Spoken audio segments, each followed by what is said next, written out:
ole tu na hian top 5 final na zai pathum na Sylvia zai kan ngai thla don ani Sylvia hi top 7 in tisia khan zai tha khop mer bika sai moi la aron sa ta khan ka soi so zewa pida dui na sak lar ting lo so yo lo soi pang lo maya min ngai da mula ka soi so la nia pi Rebecca sai moi na asak zo khani chu kan soi fi lo kan chu Sylvia hi a leiting tha a mel munoma a zai angai nom boka a odam em maya top 5 atling om re hining ka sia chu zana hian zai top 5 a zai chu kan ngai thla dona en hlang e ron sak kan thler kho dona ni ngai thla hawang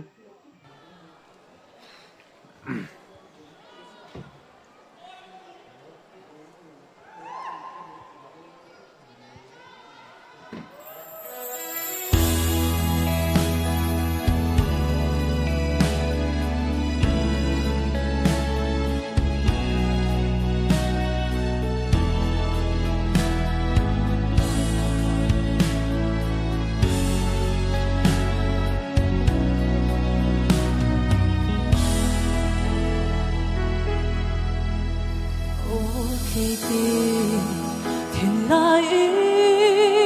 lụa ru nghe tan hiền mang anh na par môi min lan về la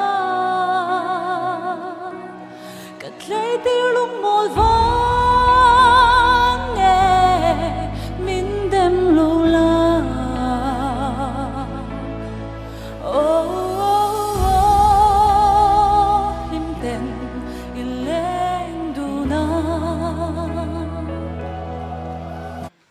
pularon ton na khatlem chon a fu tok lo de wa swal lutuk chu ne lo wa chelutuk po ne lo wa maro chu tlemin a fu tok lo not han phalo hlek khaw ma maro chu ati ange an dual an nual pha lo wa ti chet pha lo wa ati khan aron fiat lo re mazaya ngai thajelang Maximo thiên lai đón lung ru chia ta hơi nghe bịa thốt đi đâm tên cha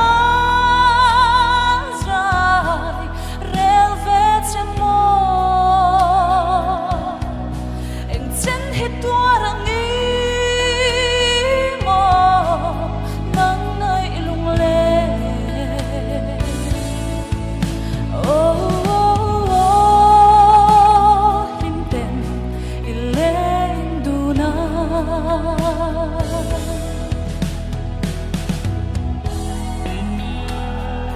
hela hi alung le thak ka tia kal dan te thluk te flom dan sim hi alung le thak rei ka tia Sylvia po hena sathiam khop mai hei ala a thlang sul lovin ka ria Sylvia bi ka chuan sakom tak aron sanin ka ria angai no me ngai thla chelang o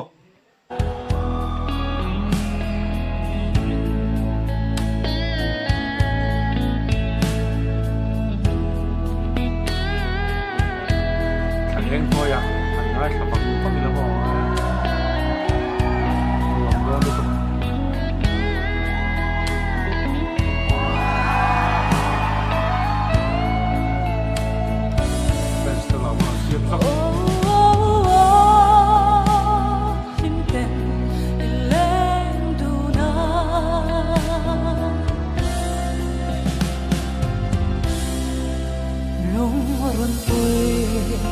đủ thua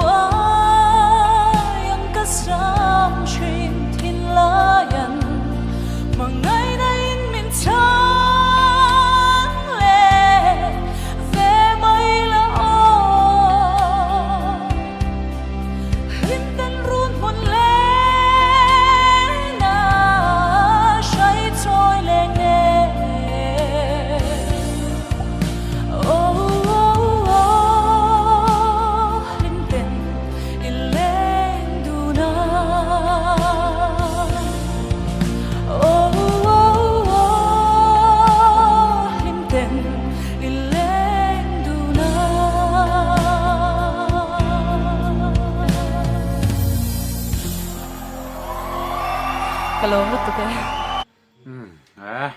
zai ngày nào mà mua ta mình xuôi được về viêu mấy là mua ta còn zai pe là vá còn có sân lâu